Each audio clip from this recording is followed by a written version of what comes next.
So did you have a yes to coming back and exploring gate 29 with me? You must have done if you're here, huh? So gate 29, the gate of saying yes, the abysmal, the deep within the deep. And we have the first line called the draftee.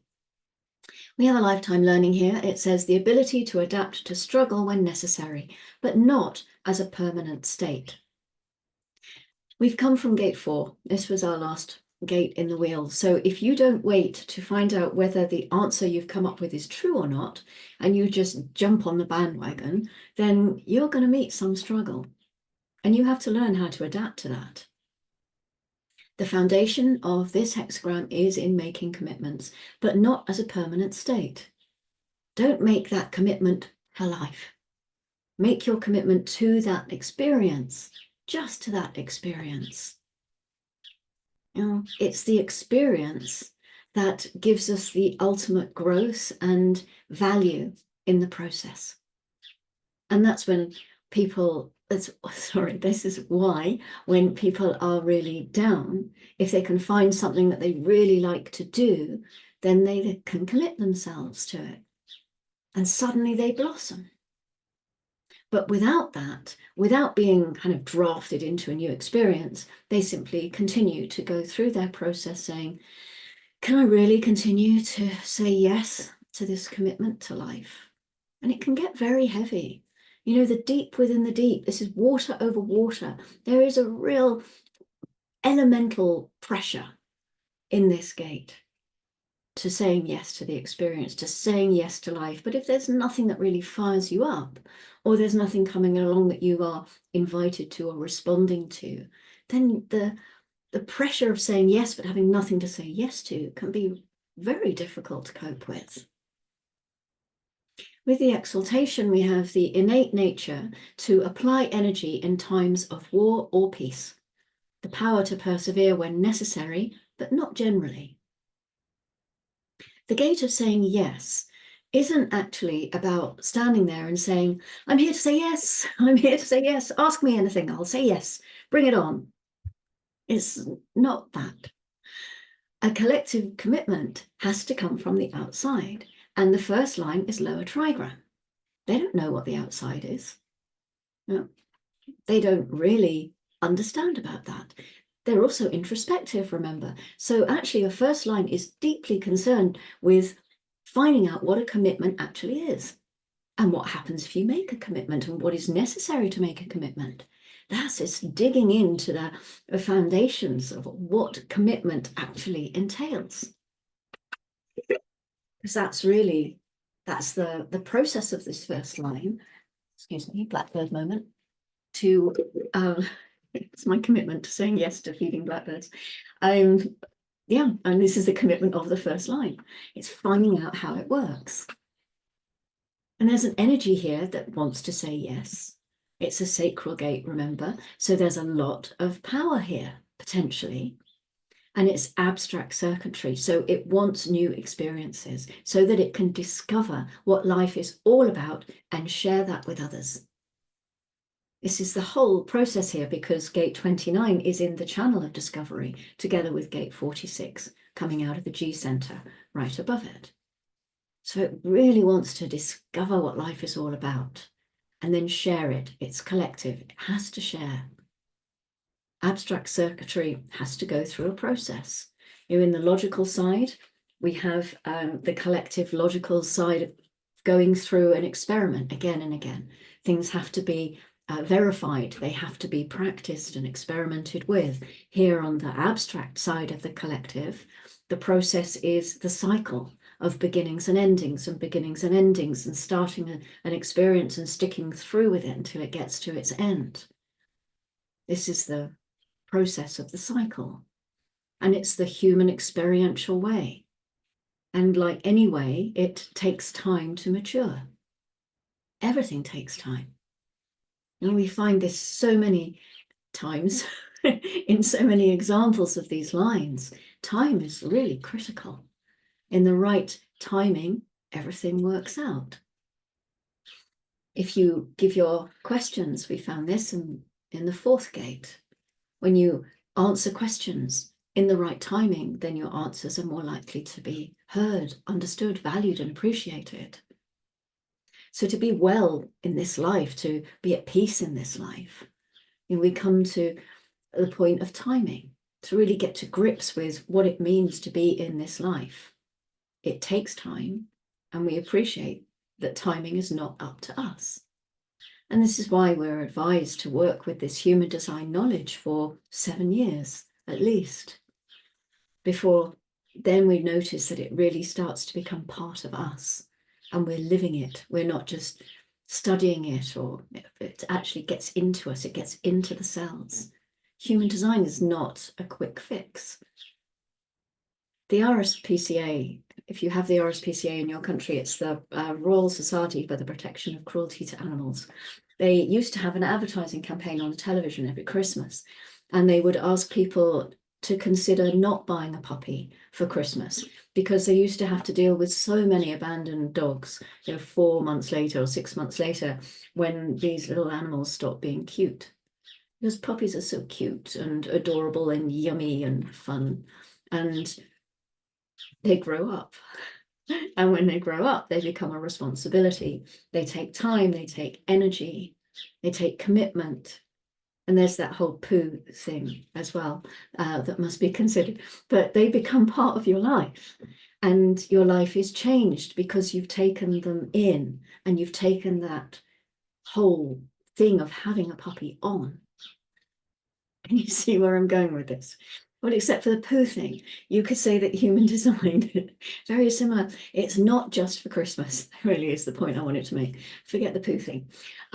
Human design is not just for Christmas. You don't have a reading and put that reading in the drawer and then it's, yes, I've deconditioned, I'm fine.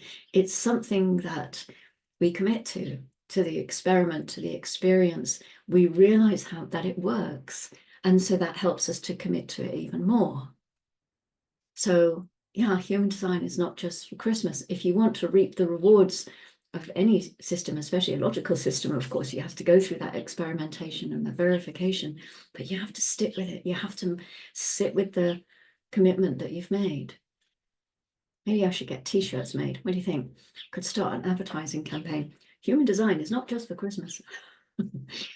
Okay, the detriment, the deep impressionability whose mark from times of struggle may make a return to normal conditions extremely difficult.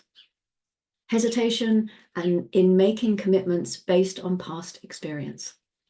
So this is the very basis of making commitments. You're always being dragged into them in life. And it's really important to understand that. They're everywhere. In fact, you could look at it, every breath is a commitment in a way. But this is collective, and so it's about sharing. You must make a commitment to me. I need your help. And the 29, it's always going to be called upon to make a commitment. It's always there in the collective field. They have to share. It's a genetic imperative. And what happens really is that they can only do it for so long if they enter into it naturally. And so often most people with the 29th gate who aren't aware of their nature, they've been burned so badly in making commitments that they become resistant to it. And of course, that's not healthy because they're here to make commitments, but also they're here to make commitments short term. Entering into anything that's a lifelong commitment is not what this gate 29 is saying yes to. If you live your nature, then the commitment will be correct. If you're entering into it through strategy and authority, anyone who carries this gate is designed to make commitments. It's necessary for them to make commitments in order for them to fulfill themselves and others in the collective process, but as themselves. Otherwise, the potential is for chaos and pain. For those of us who don't have the 29 consistently, we're here to learn about it through the transit field or through auric interaction with people who have it. What does it feel like to say yes when it's not in my nature to do that as a genetic imperative? The other end of the channel of the 29 is the 46, the gate of the body, the lead gate for this section of the wheel, which contains all of the splenic gates. It's actually not the lead gate, it's the mid it is the lead gate for this section of the wheel. I'm going to get confused here, sorry, because it's gate 7 starts this wheel off, but it's the midpoint. If you remember the vessel of love gates, which is the 10, the 15, the 46, and 25, they are all in the middle of each quarter. So the 46 is in the middle of the quarter, and it comes just before all of the splenic gates. We have all of the splenic gates in this quarter of duality. So this is telling us really that if you don't enter into something correctly, then your commitment could do damage to your physical body and to your health, to your immune system, to the intelligence that your body holds within the splenic center. There are so many 29s who end up killing themselves through kindness, who exhaust themselves through commitment, because if it's not correct, then your commitment puts incredible pressure on your body. When you have a child who has the 29-1, they can either go one way or the other. They will either have this wonderful depth of energy to say, yes, it's difficult, but I don't care. Life is life. I'm going to commit to it. The experience might be hard. I'm going to do it anyway. But the other side is when the experience comes along and it shatters that 29-1. And in that moment of shattering in the experience, it becomes more and more difficult to then commit again to any experience that comes along in the future. The commitment is not just about saying yes. It's about recognizing that whatever you're going to say yes to is going to present difficulties. It's part of the experience. And the moment that you get stuck on the difficulties is the moment that you lose the magic of saying yes, the love and the lust for life that is available through this gate. That's the beauty that can lie within this dynamic, but it's also the pain that can be on the other side. So gate 30 is the grounding gate to the sun in gate 29. Gate 30 in the first line is called composure. Isn't this lovely? A lovely grounding gate, the gate of saying yes. Ground yourself before you commit. Compose yourself. This is the foundation of the grounding that is available in gate 30. Compose yourself first and commit yourself second. Jupiter. Jupiter represents the law and the underlying principles that create, reinforce, and uphold the law. It symbolizes the expansion of consciousness and broadens our perspectives so that we can understand our relationship to the whole. It's an extremely benevolent force, and it can lead to growth as long as we observe the ethics and the morals that are intrinsic to our process. And again, this is something that is not about a global observation to ethics and morals. It's about your own personal observation. Look at what your Jupiter gates are, and look at what your Saturn gates are in your own chart, because these are what tells you what your lessons are. And if you learn your lessons, then how Saturn is going to reward you, how Jupiter is going to reward you for working with Saturn. These two work very closely together.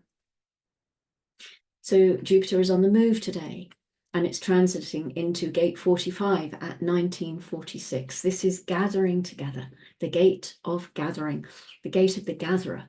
Gate 45 is the archetypal leader, gathering resources and guiding others to manifest what is needed for survival and prosperity, and doing so without sacrificing their own needs. Gate 45 is about education, seeing it as the foundation for communal success. And this feels very aligned to the Jupiter energy of expansion of consciousness and broadening of perspectives. The moon is still in the logic gate 58, the joyous gate of vitality.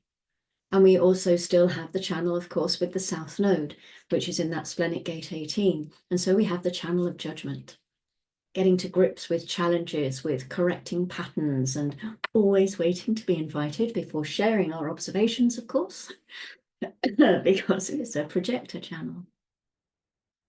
We stay in the route as the moon moves into gate 38 at 11:40. This is the gate of the fighter. It's an individual energy that is always ready to stand up for its independence, to fight against the odds, to find value and purpose in life. This is a very deaf gate. It's designed to be deaf because your fight is your fight alone. You're not here to be influenced by others in this regard. You're not here to be compromised in your search for individual purpose. Next, we have a movement into the tribal root gate of 54. This is at 2127. The marrying maiden, the gate of ambition. The concubine who learns, maybe she will learn. If she learns, then she will yearn to be empress. And she will get there with the help of the tribe and learning, obviously, because nobody rises up alone, and the tribe is all about support. And once the concubine becomes empress, then she can help those others who helped her to support her and bring them up as well behind her or with her. And then at 7:06 tomorrow morning, the moon moves into the head center and goes into the individual gate 61, inner truth, the gate of mysteries, where we can find a focus on universal underlying principles.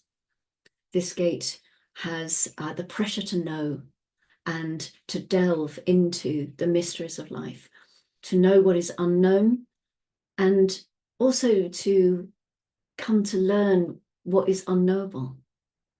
There's some acceptance needed there. Some things will always be unknowable, which doesn't stop us searching for them, of course, but whatever, we're human. we do these things. We commit to searching for the unknowable. Yeah, okay, that's that. That is 29, line 1. Thank you very much for joining me. And as always, go gently.